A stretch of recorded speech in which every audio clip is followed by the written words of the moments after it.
This is the MX430 acoustic guitar from Mitchell, and it is an absolutely killer guitar. It sounds great, it looks beautiful, and it plays so well. It just feels so good to play. I absolutely love this guitar. So a few things about this guitar. The body is all this beautiful spalted maple on the front, back, and of course on the sides as well. It's got a mahogany neck with a rosewood fretboard that just feels so good. Of course, this is an acoustic electric, so you have Fishman electronics in there where you get a tuner, a 3-band active EQ, so you can plug it in for a recording, or just if you are playing somewhere that you need a little bit more sound, you can plug it in and get that sound super easily. It sounds great plugged in as well, as you heard in the intro of this video. I recorded all of that just straight to my interface into my computer, and it sounds great.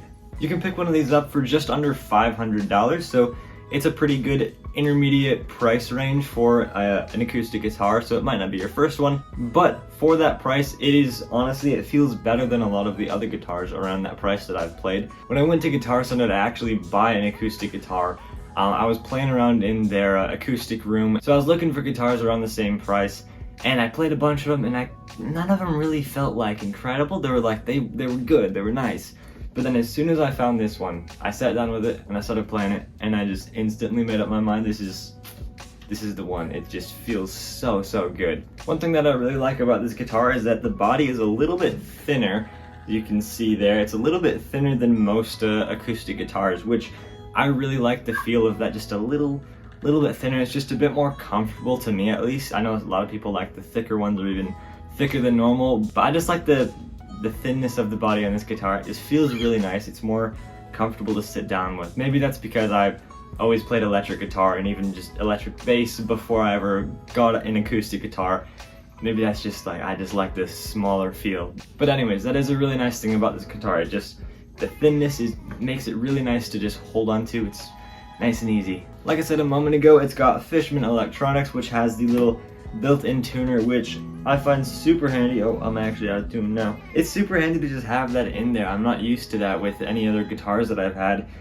It's so nice, just be able to click a button and then just tune up right there, and you don't have to worry about other people playing because it picks it up inside the guitar, which is super helpful. I absolutely love that about it as well. And for when you're plugged in, either just to an interface or to an amp, you have a 3-band EQ with, of course, just a little volume knob to adjust your output volume from the guitar. I actually haven't used the EQ a whole lot on this. I think I've played with it like once or twice, but I'm not normally plugging this guitar into like an amp. I'm just plugging into my interface, and then I always EQ it in the software afterwards anyway, so I haven't really used that much, but it's there for if you want it, and that's a really nice option to have. Another thing I like about this guitar is that it doesn't have that glossy finish over the entire fretboard and over the neck. Like my electric back here, it does have that, and also my bass here has that as well. And in some ways it's kind of nice because your fingers just slide around it a little bit easier, but especially for acoustic guitar, I definitely prefer the feel of just the wood of the fretboard and the neck under my hand. It just feels really nice. It feels more like an acoustic guitar should, I guess. And before I actually bought this guitar, I had played a few that had that glossy finish overall, and it just kind of like ruined the feel. But with this, it just feels very natural. It just feels like a good little guitar. I'll put a link in the description of this video to where you can find one of these guitars if you want to learn a bit more about it, or just check it out for yourself if you're interested. Now let me show you just a bit more of what this guitar sounds like, and I'll use some finger picking and some normal picking for these different songs and tunes just to show you really how this guitar sounds.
Thank you so much for watching. I hope you enjoyed this video. If you want to see more videos from this channel, you can click on either of these ones up on the screen there, and I will see you over there.